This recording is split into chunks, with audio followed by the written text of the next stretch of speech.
राजू बेस्टा। दीदी आपका माइक बंद हो चुका है। राजू बेस्टा। और आपका मैं इसलिए भी आभारी रहूंगा कि टीएमसी के हमारी सांसद के बाद आपने मुझे बोलने का अवसर दिया। और सबसे पहले राजू बेस्टा,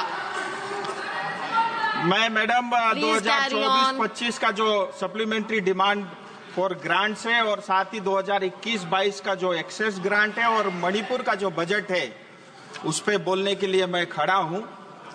और मैं केंद्र सरकार, खास करके प्रधानमंत्री मोदी जी और वित्त मंत्री सीतारमण जी का बहुत आभारी हूं कि पश्चिम बंगाल से बहुत प्रेम करते हैं और बहुत स्नेह रखते हैं।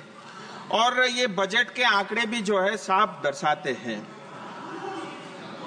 आप देखिए मैडम, 2010-11 में जो टैक्स का डिवोल्यूशन का जो अमाउंट जाता था पश्चिम बंगाल को, वो 15,954 करोड़ मात्र होता था, जो 2023-24 में बढ़ के 85,000 करोड़ हुआ, 2024-25 में 96,000 करोड़ हुआ और 2025-26 के बजट में 1,07,000 करोड़ रुपए का जो है प्रावधान किया गया है, यानी करीब करीब 291% का इंक्रीज है। इसी तरह जो ग्रांट इन एड होता है, जो पश्चिम बंगाल को 2010-11 में जो मिलता था 7,800 करोड़ रुपए मात्र होता था, जो 25-26 में बढ़ करके करीब 40,000 करोड़ हो गया, जिसके अंदर में 303% से ज्यादा का इंक्रीज है। मैं आभारी हूं केंद्र सरकार का, लेकिन मुझे ये बताते हुए तकलीफ भी है कि जो केंद्र सरकार पैसा जो है पश्चिम बंगाल की 10 करोड़ जनता को भेजती है, वो पैसा जनता तक नहीं पहुंचता, क्योंकि हमको जो मुख्यमंत्री मिली है वो एक जादूगर है और जादूगर मुख्यमंत्री पश्चिम बंगाल को मिला है। इसकी वजह से ये लाखों करोड़ रुपया जो है जनता तक नहीं पहुंचता। ये मैं आपके माध्यम से जो है सदन के पटल पे रखना चाहता हूं। और ये हमारे जो जादूगर मुख्यमंत्री है, कहां हमारे पैसे जो है दबाए जाते, खाए जाते, वो मैं आपको बताना चाहूंगा।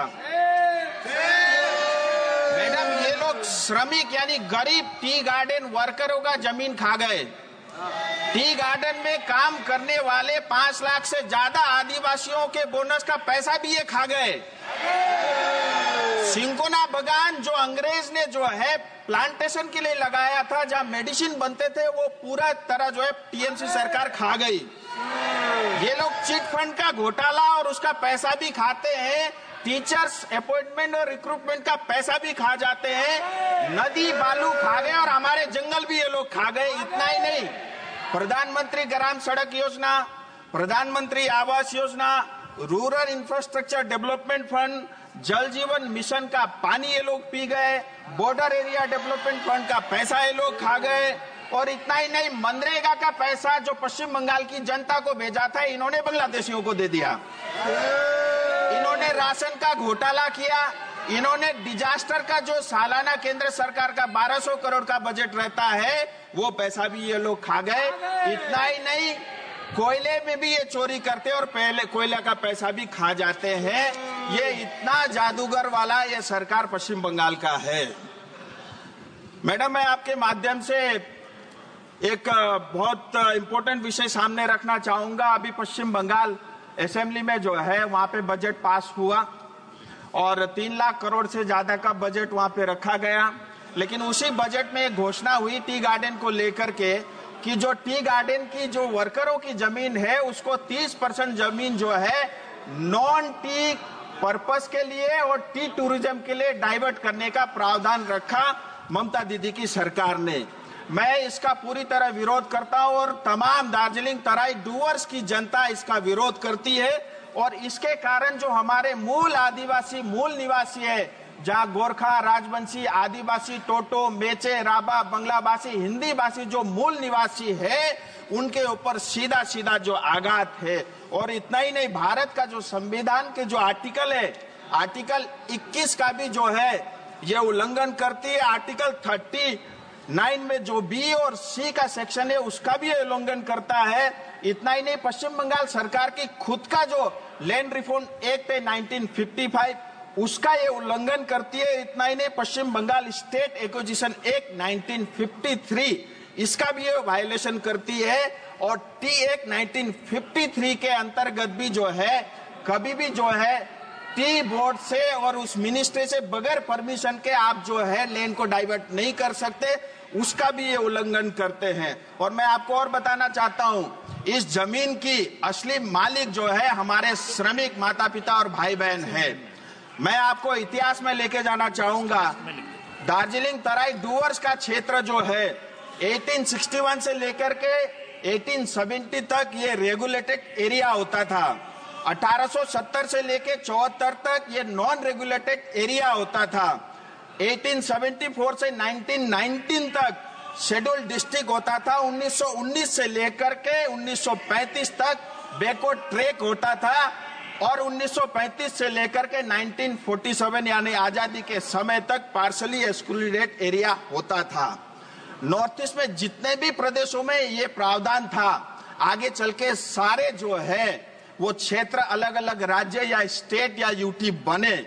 लेकिन 1954 एब्जॉर्ब एरिया एक्ट के अंतर्गत जो है हमें पश्चिम बंगाल का हिस्सा बनाया गया। मैं इतिहास में मैडम को जरूर बताना चाहूंगा कि इतिहास की जानकारी रखे। और पश्चिम बंगाल सरकार हमारी जमीन की मालिक नहीं है, वो मात्र केयरटेकर है और मालिक हमारे श्रमिक है। मैं सदन से टीएमसी को बताना चाहूंगा, एक और आंदोलन का आमंत्रण आप कृपया करके न करें। हमारे साथ अन्याय हुआ है। हमने बार बार भारत सरकार से ये मांग की है कि हमारे साथ न्याय हो। भारत के संविधान के अंतर्गत दार्जिलिंग तराई और डूवर्स की जनता को न्याय मिलना चाहिए। जल जीवन मिशन बहुत अच्छा कार्यक्रम भारत सरकार ने लॉन्च किया है। मुझे बताते हुए खुशी है, सिर्फ दार्जिलिंग कॉन्स्टिट्यूएंसी के अंदर में 714 प्रोजेक्ट के लिए 2450 करोड़ रुपया, यानी पश्चिम बंगाल के एक जिले को 2450 करोड़ रुपया जल जीवन मिशन के लिए भारत सरकार ने दिया। और इस मिशन का नाम था हर घर जल। लेकिन पश्चिम बंगाल में जाकर के ये जो स्कीम का नाम बदल करके हर घर नल हो गया, क्योंकि नल तो लग गए, पानी उसमें है ही नहीं। और आंकड़ों में 54% जो है हाउस होल्ड को इन्होंने टैप वाटर से जोड़ा, ऐसा कागजों में है। लेकिन 20% भी काम नहीं हुआ है। सारा जल का पानी भी टीएमसी सरकार खा गई। हाल ही में केंद्र सरकार ने थर्ड पार्टी इंस्पेक्शन के थ्रू ऑडिट किया था। मैं केंद्र सरकार से निवेदन करता हूं कि जो हमारी हिस्से का पानी का पैसा है वो हमारी जनता को मिले, और जिस सरकार ने, जिस कॉन्ट्रैक्टर ने भ्रष्टाचार किया है उसको जेल के अंदर डाला जाए। अमृत 2 यानी अमृत 1 के बाद अमृत 2 स्कीम के अंतर्गत जो शहरी क्षेत्र है या म्युनिसिपैलिटी एरिया है, दार्जिलिंग, कालिम्पोंग, करसंग, मिरिक और सिलीगुड़ी म्युनिसिपैलिटी और कॉरपोरेशन को जो है भारत सरकार की तरफ से 2000 करोड़ रुपए से ज्यादा का पैसा मिला। और अभी इसमें टेंडर हुआ नहीं है, प्रक्रिया में है। लेकिन ये मुझे बताते हुए बहुत कष्ट है कि टेंडर होने से पहले ही 10% कमीशन में टीएमसी सरकार ये टेंडर बेच चुकी है। मणिपुर पर आइए। मैं आता हूं मैडम, मेरी तो जन्मभूमि है मैडम, मैं आता हूं। फिर मैं आता हूं, डिजास्टर का पैसा जो है हर साल 1200 करोड़ रुपए केंद्र सरकार देती है पश्चिम बंगाल को। हम सब जानते हैं अक्टूबर 2023 के अंदर में जो सिक्किम में बाढ़ आया था, उसके कारण कालिम्पोंग, दार्जिलिंग की करीब करीब 500 लोगों के हमारे भी घर बहे हैं। लेकिन इतने साल होने के बावजूद भी सालाना 1200 करोड़ रुपए डिजास्टर को मिलता है। डिजास्टर बजट के अंतर्गत पश्चिम बंगाल सरकार को मिलता है, लेकिन आज तक हमारी जनता को कुछ नहीं मिला। मैं आपके माध्यम से मैडम केंद्र सरकार से निवेदन करता हूं, एक जिले में स्पेसिफिक सिर्फ दार्जिलिंग का जो 1200 करोड़ का हिस्सा है वो हमें मणिपुर। Honourable member. इसी तरह मैं रेलवे मंत्री का भी बहुत आभारी हूं। रेलवे के अलग अलग करीब 45 प्रोजेक्ट के लिए पूरे पश्चिम बंगाल को 4660 किलोमीटर के लिए 64,000 से ज्यादा का जो है बजट में आवंटन किया है। और 101 से ज्यादा अमृत स्टेशन बन रहे हैं। 2014 से लेकर के अभी तक जो है 450 से ज्यादा फ्लाईओवर और आरओबी पश्चिम बंगाल में बने हैं। बागडोगरा एयरपोर्ट के लिए मोदी सरकार ने हमें 1600 करोड़ रुपए दिया और जिसका काम भी ऑलरेडी चालू हो चुका है। और इसी तरह जो है हाईवे और रोड्स जो पश्चिम बंगाल में आज से पहले हमने कभी नहीं देखा, 2014 के बाद वो हम सबको देखने को मिला है। प्लीज। और madam doctor Abdul Samad. Madam